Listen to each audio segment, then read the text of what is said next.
Hallelujah. हमारे प्रभु यीशु मसीह के नाम में आपको फिर से शुभकामनाएं। चंगे हो ना? परमेश्वर की आशीषों को अनुभव करते हुए उनकी कृपा में आगे बढ़ रहे हो ना? देखिए, हर रोज परमेश्वर की वचनों को इस तरह से इन कार्यक्रमों के द्वारा आप तक पहुंचा रहे हैं ना? आप सुन रहे संदेशों को आपके हृदय तक लगा के रखे हो ना?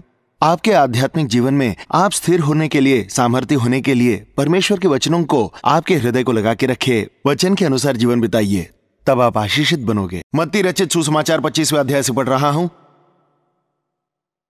स्वर्ग का राज्य उन 10 कुंवारियों के समान होगा जो अपनी मशालें लेकर दूल्हे से भेंट करने को निकली।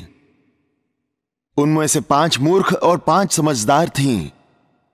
मूर्खों ने अपनी मशाल तो ली, परंतु अपने साथ तेल नहीं लिया, परंतु समझदारों ने अपनी मशालों के साथ अपनी कुपियों में तेल भी भर लिया।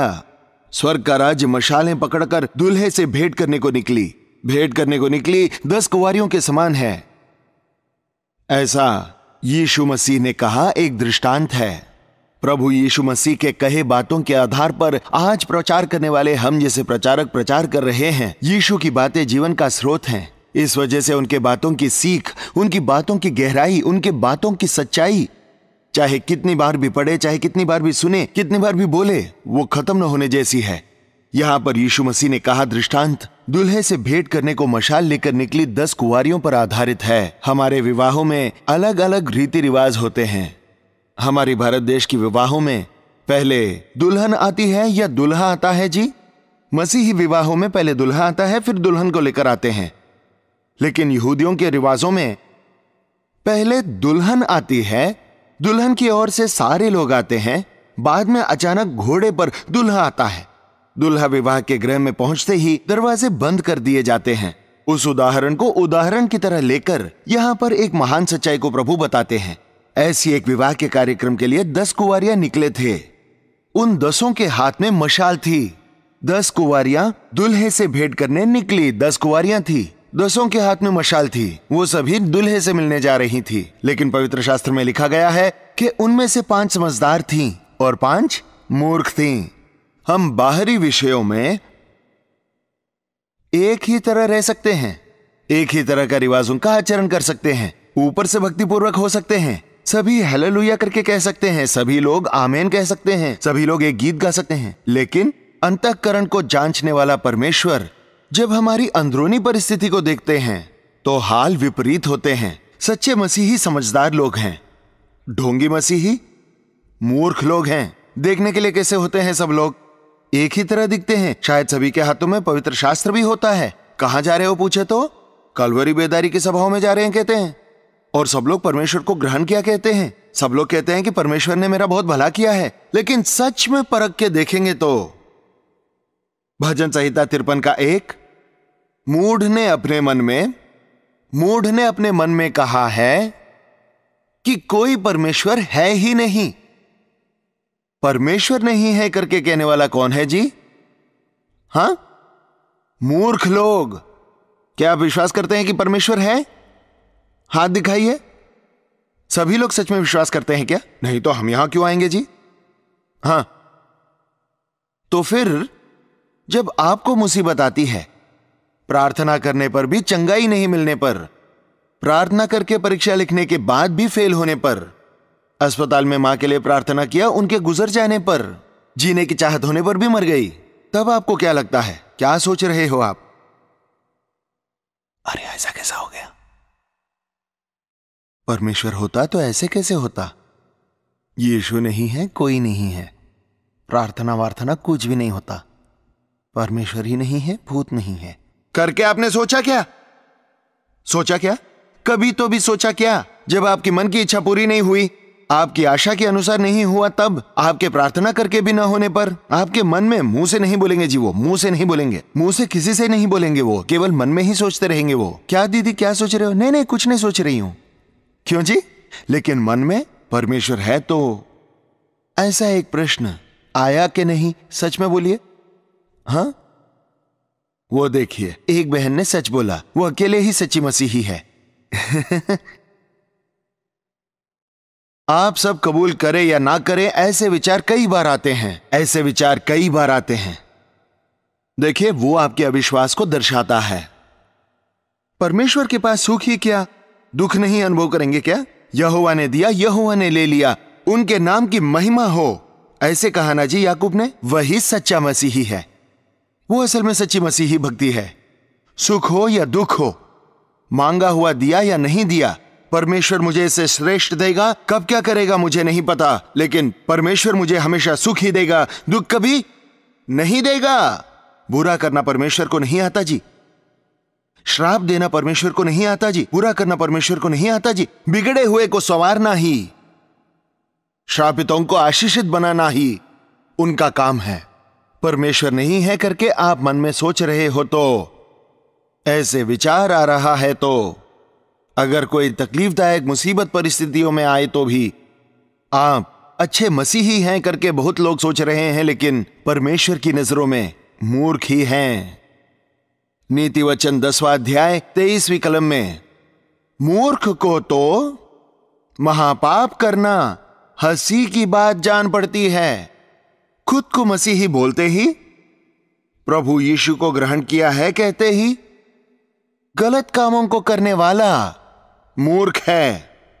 गलत काम करना मूर्ख व्यक्ति को खेल के समान है। क्यों जी? खेल, पाप करना, फिर से कबूल करना, फिर से करना, फिर से कबूल करना, फिर से दोहराना, फिर से कबूल करके फिर से करना। क्यों जी? बचपन में बोला करते थे सिया राया बोले तो सब लोग आ जाते थे। वो ऐसे खेलते खेलते आखिर सियार आ गया सच में, कोई उसको बचा नहीं पाया। मसीही कहने वाले लोग पाप करते हुए मान लेंगे तो प्रभु माफ करेंगे करके, कबूल करके पाप करके, कबूल करके पाप करके बार बार एक खेल खेल रहे हैं। पाप से खेलिए मत, पाप बहुत ही भयानक और क्रूर है। एक व्यक्ति ने शिकार पर जाकर एक शेर का शिकार किया, एक चीता का शिकार किया। उस चीते का पिल्ला वहां पर था। वो दिखने के लिए बहुत प्यारा था, पीले रंग का था, और उसके आंखों की चमक, उसकी आंखें बहुत ही चमकदार थी। उस चीते के पिल्ले को देखकर इसे क्या मारना, छोटा ही तो है, ऐसे सोचकर शिकारी ने उसे लेकर अपने बच्चों को देकर खेलने को बोला। रोज उसका लड़का उस पिल्ले के साथ खेलता। वो बड़ा हो रहा था, बड़ा हो रहा था, बड़ा हो रहा था। एक दिन एक बुजुर्ग व्यक्ति ने बताया कि कैसे भी हो वो चीता चीता ही है, वो खतरनाक है, उसके साथ मत खेलो। पर उसने कहा कि कुत्ते की तरह वो मेरी बात मानता है। लेकिन एक दिन उसका लड़का दौड़ते हुए जब गिर गया और उसके पैर से खून बहने लगा, ये चीते का पिल्ला जो अब बड़ा हो चुका था उसके पास आया और प्यार से खून को चाटा, और उस घाव के खून को चाटते ही क्या हुआ उसे? मुझे तो ये पीना चाहिए ना। उसका असली स्वभाव बाहर आ गया। बुरी तरह पकड़कर खींच के उस बच्चे को मार दिया। आज हम अनेक लोग खेल खेल रहे हैं पाप के साथ। एक दिन आपके प्राण को ले लेगा, तुम्हें एक लाश में बदल देगा तुम्हारा पाप। कितने लोग आज भी सिगरेट पी रहे हैं, बीड़ी पी रहे हैं अब तक। एक लड़का, मैं सिगरेट का धुआं छोड़ू तो ऐसे छोड़ू तो ऐसे गोल गोल गोल गोल जाना चाहिए करके चुनौती लीजिए। इसके लिए 100 से भी अधिक सिगरेट के पैकेट को एक के बाद एक, एक के बाद एक, एक के बाद एक क्या हुआ? सारे फेफड़े खराब हो गए। क्यों जी? खेल है क्या? फिक्र की कोई बात नहीं, प्रभु माफ करेगा सोचते हो क्या? बहुत लोगों को देखा है जी, सिगरेट बहुत समय तक पीने के बाद, कभी तो उद्धार पाने के बाद अब मुझे अकल आई करके कहते हैं। जब वे वृद्धावस्था में जाते हैं तब डॉक्टर कहते हैं कि आपके फेफड़े पूरी तरह खराब हो गए हैं, इसका कोई इलाज नहीं है करके कहते हैं। पाप के साथ खेल मत खेलिए। एक बार किया हुआ पाप फिर से करोगे तो वो खेल है। एक गलती में अगर आप भूल से गिरते हो तो उसके लिए पश्चाताप करके छोड़ देना, लेकिन फिर से उसे मत करना। यदि उसी पाप में आप फंसे हुए हो तो वो चाहे कोई भी बुरी आदत हो, अनेक लोग आज व्यभिचार के पाप में गिर रहे हैं। गलती से व्यभिचार में गिरकर, मोह में गिरकर फिर से वही पाप में आगे बढ़ते हुए बीमारियों के हवाले हो रहे हैं। सावधान, पराई स्त्री सकेत कुएं के समान है, वैश्या गहरा गड्ढा है। परमेश्वर का पाप पाने वाला उसमें गिरेगा करके परमेश्वर का वचन कहता है। कोई भी अगर अंगारों पर चलेगा उसके पैर जलेंगे नहीं क्या? उसके गोद में अंगार रखेंगे तो गोद जलेगा नहीं क्या? अपने पड़ोसी की पत्नी के प्रति चाह रखने वाला उसी तरह नाश होगा करके परमेश्वर का वचन कहता है। क्या मस्ती है? पराई स्त्री, पराये पुरुष की पत्नी के साथ तुम्हारा क्या है? खेल, गाने, बातें। जब से यह सेलफोन आया है तब से ये फोन में बातें जी। पति से बात नहीं करेगी, लेकिन पराये पुरुषों के साथ घंटों तक उन बातों में कभी न आने वाली दया दिखाते हैं वे लोग। सच में मेरे पति मुझे नहीं समझते हैं, तेरी जैसी को तेरे पति समझ नहीं पा रहे हैं रे। पहले एक तरह से भैया भैया कहते हैं, शुरुआत में भैया भैया भैया कहते ही एक प्रकार के ऐसे मोह में पड़ जाते हैं कि वो फोन में बातें करते ही तू ही सही है, तेरे ही साथ रह जाती हूं कहती है। क्या जी, कितने लोग ऐसे करते हैं? बेकार लोगों से फोन में क्यों बात करते हैं, अनजान लोगों से, आप पुरुष हो या स्त्री हो।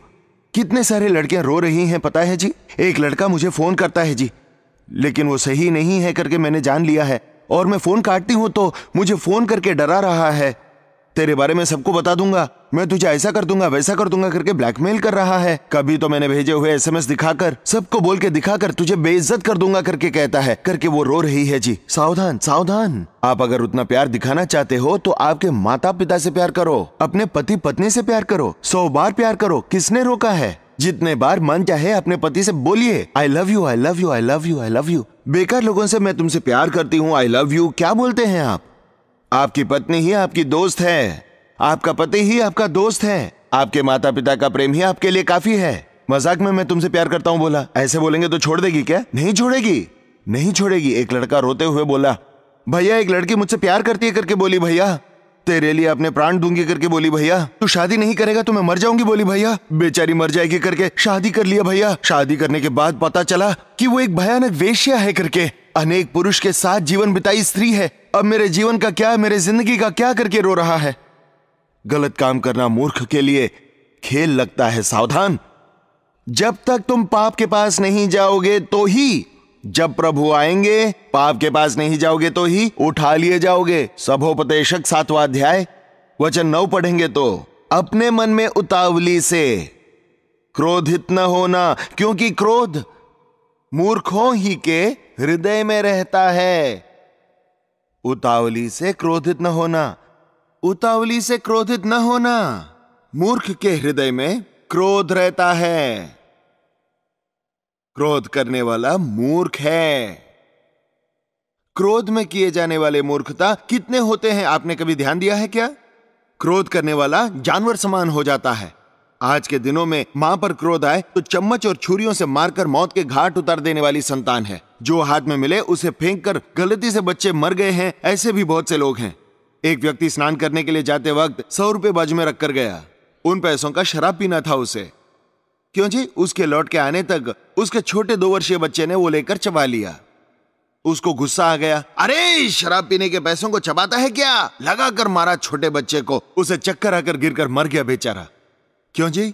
उसके बाद छाती पीट पीट कर रोया वो। क्षण भर के क्रोध में मनुष्य कर रहे पाप कितने हैं पता है जी? पति पत्नियों में गुस्सा आ जाए तो हमारे भारत देश में तेरे साथ में बोलिए नहीं रहूंगी, क्या है ये? मंगलसूत्र तोड़कर फेंक देती है। अगर जल्दी से ना टूटे तो ऊपर से निकालकर फेंक देते हैं। ये क्या है? ऐसे कभी होता है क्या? छोटे विषय में गुस्सा आ जाता है तो 3 गांठों का बंधन, जीवन भर रहने वाला विवाह का बंधन टूट जाएगा क्या? गुस्से में आप बोल रहे बातें दूसरों के हृदय में छुरियों की तरह उतर रहे हैं। आप सॉरी कहोगे लेकिन वो घाव नहीं भरेगा। मसीही के मुंह के शब्द पवित्र होते हैं, प्यार से भरे हुए होते हैं, नमक डाले हुए के समान कृपालु होते हैं। मैं यीशु प्रभु को ग्रहण किया है बोलकर क्रोध को जगह देने वाले यहां पर हैं क्या? क्रोध तो करो लेकिन पाप नहीं करो। आपका क्रोध सूर्यास्त होने तक रहने मत दीजिए। क्रोध को मन में रखे सोओगे तो वो डोसे के आटे के समान फूल जाती है। सुबह होने तक वो द्वेष हो जाता है, ईर्ष्या हो जाता है, आखिर में हत्या कर रहे हैं। देखिए आज कितने भयानक रीति से एक दूसरे को मार रहे हैं। देखिए पति पत्नी एक दूसरे की हत्या कर रहे हैं, अपने बच्चों को मार रहे हैं। हर रोज हम देख भी रहे हैं और सुन भी रहे हैं। सावधान, क्रोध को त्याग दो। मेरे क्रोध से मुझे छुटकारा दो करके प्रभु से मांगे। यीशु मसीह के पीछे चलने वाले क्रोधी लोग भी शांति पूर्वक हो जाते हैं। अगर इस क्रोध पर आपको जय नहीं हो तो प्रभु इस क्रोधी मन से मुझे छुटकारा दे ऐसे प्रार्थना करो, ना कि क्रोध एक गलती है कोई फिक्र नहीं, ऐसे मत सोचना। क्रोध में आप कर रहे कार्यों की वजह से आप मूर्ख बन रहे हो, स्वर्ग के राज्य को खो रहे हो करके भूलना मत। परमेश्वर नहीं है करके मन में सोचने वाले मूर्ख हैं। बुरे कामों से खेलने वाला मूर्ख है। क्रोध को मन में रखने वाले मूर्ख हैं। अय्यूब की किताब 5वां अध्याय, और भोला जलते जलते मर मिटता है, कौन है जी ये लोग? जलन रखने वाले भोले लोग। जलन का मतलब क्या है जो जानते हैं हाथ उठाकर दिखाइए। कुछ लोगों को पता नहीं है इस बारे में। जलन क्या है पता नहीं, ऐसे लोग हाथ उठाकर दिखाइए। कुछ लोगों को जलन के बारे में पता ही नहीं है बेचारे। हाँ, जलन का मतलब पता नहीं है क्या? बगल वाले ने अच्छी साड़ी पहनी है तो एक प्रकार की पेट में जलन, हमें एक प्रकार का सुरूर होता है। पता नहीं उनकी साड़ी वो बांधेंगे तो हमें क्या तकलीफ है? क्यों जी? पड़ोसी अगर 2 मंजिल ऊंचा घर बना रहा है और हमारा घर छोटा ही रह गया तो बांधो बांधो। आपको क्या तकलीफ है? उनके पैसों से वो बांध रहे हैं, उधार लेकर बांध रहे हैं, मुसीबत उठा रहे हैं। तुम्हारे अंदर एक किस्म की जलन। देखिए आजकल लोगों को एक किस्म की जलन होती है। बहुत से लोगों को बाजू वाले को देखकर जलन होती है। यीशु के बच्चे बोले तो औरों को देखकर प्रेम करते हैं। उनके पास है मेरे पास नहीं करके जला नहीं करते, जलन नहीं रखते। जलन क्यों नहीं करते? क्यों नहीं करते ऐसे कहते हैं बाजू वाले। जलन को जगह नहीं देते। तू अपने पड़ोसी से अपने समान प्रेम रखना। यीशु की बातों को हम ध्यान देंगे तो हमसे बेहतर रहने वालों को देखकर हमें जलन नहीं होगी। क्यों होनी चाहिए जलन? पड़ोसियों के पास है मेरे पास नहीं, क्यों होनी चाहिए यह तकलीफ? यीशु को ग्रहण किए लोगों का क्या होता है कि संतुष्टि सहित भक्ति एक बहुत बड़ी कमाई है। आपने मुझे ये कपड़े दिए, ये काफी है। ये घर आपने दिया, काफी है। ये बच्चे दिए, काफी है। ये पति दिया, काफी है। अगर वो शराबी हो तो काफी है, जाने दो। पीता है तो क्या हुआ, काफी है। सोचते हैं क्या? क्यों जी? पड़ोसी के पति को देखा वो कितना अच्छा है, पत्नी को साड़ी लाकर देता है, और आप देखिए ये क्या है। प्रभु यीशु को ग्रहण किए लोगों का मन ऐसे नहीं होता है जी। जलन के द्वारा मूर्ख लोग नष्ट हो जाएंगे। सावधान, जलन, द्वेष, ईर्ष्या नामक ये भक्ति को भंग कर देती हैं जी। कपड़े में जब कीट लग जाता है तो कैसे छेद छेद हो जाता है। हमारा विश्वास, हमारी प्रार्थना का जीवन, हमारे शुद्ध हृदयों को ऐसी छोटी छोटी कीट की जैसी क्रोध, जलन, द्वेष, झूठ, धोखा जैसी ये भंग कर देती हैं। परमेश्वर नहीं है सोचने वाला मूर्ख है। पाप से खेलने वाला मूर्ख है, बोलिए। क्रोध को हृदय में रखने वाला मूर्ख है, बोलिए। जलन करने वाले मूर्ख हैं। तो फिर कोई छत के ऊपर छत बांधे तो, खेत के बगल में खेत खरीदे तो, कार खरीद कर, सोना खरीद कर बहुत अच्छे से पैसे कमा रहा है, सोचिए उनको देखकर हम क्या करेंगे? यह भी नहीं पता है क्या? क्या कहेंगे? वो फसल पक गया रे, अच्छा समय चल रहा है, उसका नसीब है रे, वो ऊपर जा रहा है रे, वो आगे बढ़ रहा है, आगे बढ़ रहा है। घर बंगले बांधते, पैसे कमाते हुए, जमीन जायदाद को कमाने वाले लोगों को हम मनुष्य देखकर ऊपर जा रहा है, बढ़ रहा है करके कह रहे हैं। पवित्र शास्त्र में एक आदमी, उसकी फसल बहुत अच्छी से पकी थी। मेरी फसल बहुत अच्छे से पकी है, मैं क्या करूं? बखारियां बांधकर उसमें मेरे अनाज को समेटकर मेरे प्राण से कहता हूं, ए मेरे प्राण, खा पी सुखी हो, अनेक वर्षों से तेरे लिए जरूरी जो फसल है वो मैंने तैयार किया है करके झूलता है बेचारा। परमेश्वर सही समय से सही बारिश देकर, कीड़े लगने से बचाकर, क्यों जी? अच्छा उपज दिया है तो वो परमेश्वर ने दिया हुआ आशीष है। कितने लोग ही समझते हैं उपज अच्छी आई है तो उसने क्या करना चाहिए? हे मेरे प्राण, खा पी के अलावा क्या कहना चाहिए? हे मेरे प्राण, यहोवा को धन्यवाद कर, उसके किए हुए उपकारों में से किसी को भी भूल मत करके दशमांश को, दान को प्रभु को समर्पित करना चाहिए। मैं क्या करूं? मैं छिपा लूंगा, मैं प्रभु को नहीं दूंगा, मैं छुपाऊंगा, मैं बखारिया बनवाऊंगा। परमेश्वर अधिक देता है तो परमेश्वर की स्तुति कर। जो परमेश्वर को देना है वो दो। जिनके पास नहीं है, जो तुम्हारे पास है उसे बांट दो। भूख से तड़प रहे हैं जी। दुनिया में इस समय कई करोड़ों लोग खाना न होने की वजह से मर जा रहे हैं जी। पैदा हुए छोटे छोटे बच्चे खाना न होने की वजह से 6 वर्ष के भीतर ही अनेक बच्चे मर रहे हैं। ऐसी परिस्थिति में परमेश्वर अगर आपको आशीष दे तो, आपको ज्यादा दे तो, आपको परमेश्वर को स्तुति देना है, परमेश्वर के लिए जीना है। वो छोड़कर आप ऐसे करें, मेरे प्राण खा पी। मुझे पता नहीं इसीलिए पूछ रहा हूं, आपका प्राण खाता है क्या? दीदी खाना खाओ बोले तो मेरा मन ठीक नहीं है, चुप रहो करके क्यों कहते हैं फिर? मन ठीक नहीं हो तो बिरयानी हो, पुलाव हो, मुर्गी का मटन हो, खाने का मन नहीं होता हमें। क्यों जी? अरे खा बेटी, मन अच्छा नहीं है, प्राण अच्छा नहीं है, मुझे नहीं चाहिए कहती है। प्राण को जो चाहिए वो खाना नहीं है जी, प्राण को चाहिए शांति, प्राण को चाहिए वो है समाधान, वो यीशु देते हैं। मेरे प्राण खा पी अनेक वर्षों के लिए तुझे जरूरी है वो तैयार करके रखा है। तो परमेश्वर ने उससे कहा, हे मूर्ख, अज्ञानी, आज रात में तेरे प्राण चाहता हूं। तूने जो कुछ भी कमाया है वो किसका होगा? बहुत कमा के रखे हैं, आज रात को चले जाओगे तो किसका होगा? आपके घर में कोई गुजर गया हो तो आपने ध्यान दिया होगा, हमारे दादाजी गुजर जाने के बाद दादाजी की कुर्सी कहां पर होगी? वहीं पर होगी। उनकी लकड़ी कहां पर होगी? वहीं पर होगी। उनका चश्मा कहां होगा? वहीं पर होगा। उनका चप्पल कहां होगा? वहीं पर होंगे। दादाजी कहां पर चले गए? वो तो गए। क्यों जी? जाते जाते उनका पसंदीदा बीड़ी का टुकड़ा वहीं पर होगा, कम से कम वो टुकड़ा लेकर जा सकते हैं ना। हाँ, बीड़ी छोड़ दिया। क्यों जी? वो नानी जी वो चाबियों के गुच्छे को अपने कमर पर लगाकर किसी को नहीं देती। मैं नहीं दूंगी, जब तक मैं जिंदा हूं मैं नहीं दूंगी। मर जाने के बाद क्या होता है? वो चाबियों का गुच्छा लेकर जाएगी क्या? क्या है ये? देखिए, इस दुनिया में हम नग्न अवस्था में इस दुनिया में आए हैं, इस नग्न अवस्था में ही इस दुनिया से चले जाते हैं। इतनी सी बात के लिए ये मेरा है, ये मेरा है, ये मेरा है, ये दुनिया ही मेरे लिए स्थायी है करके चिंतित हो जाते हैं। ये दुनिया ही मुझे चाहिए करके स्वर्ग के बारे में ना सोचने वाले लोग मूर्ख हैं।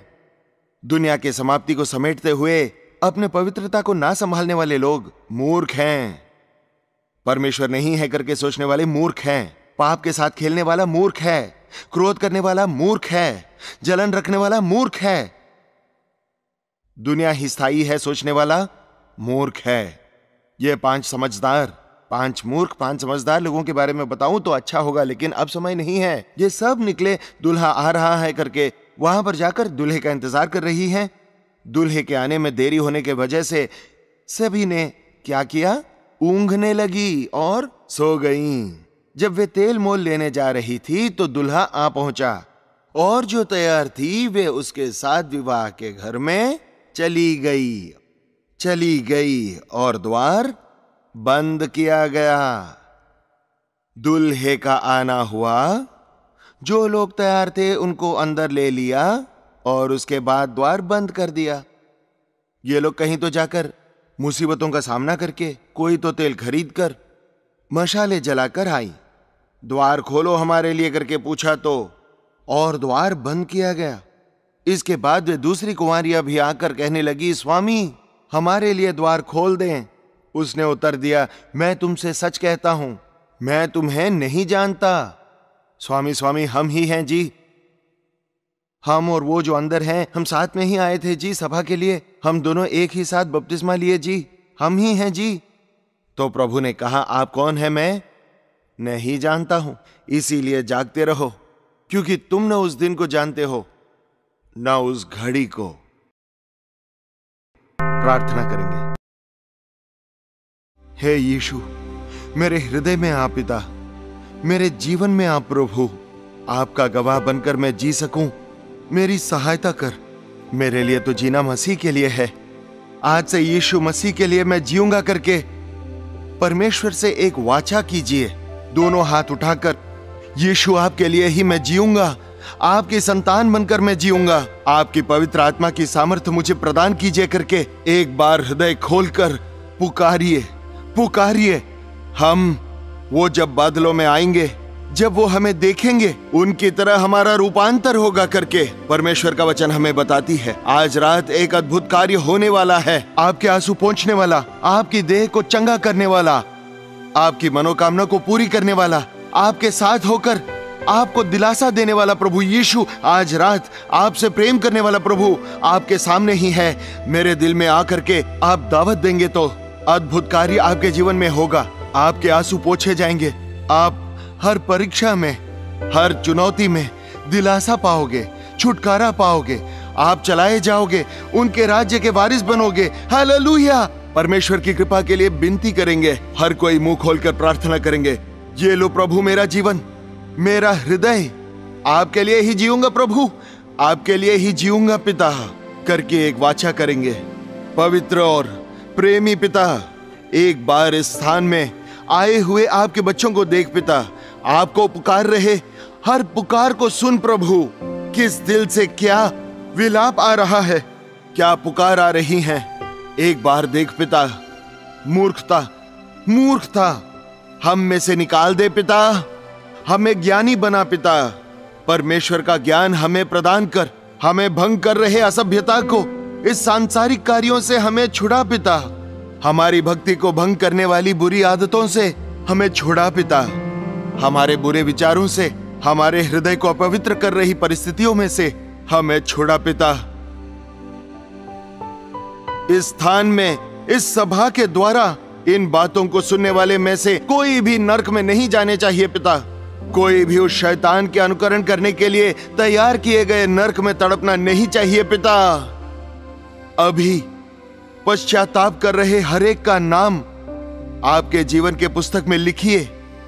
अंतःकरण को संभालते, प्रभु के आगमन का इंतजार करते हुए आपके गवाह बनकर इस दुनिया में जीने की कृपा हम सभी पर बरसा पिता। आपकी इच्छा हो, आपके आगमन में देरी हो, इस पृथ्वी पर फिर से मिलने के लिए, या फिर आपके राज्य में निरंतर आपके साथ मिलकर रहने का भाग्य हम सभी को बख्श करके यीशु मसीह के नाम में मांगते हैं पिता। हमारे पिता परमेश्वर का प्रेम, पुत्र यीशु मसीह की कृपा, दिलासा देने वाले पवित्र आत्मा की सहभागिता आए हम सबों पर अब से लेकर सदा तक पूरी तरह बनी रहे। आमीन, आमीन, आमीन।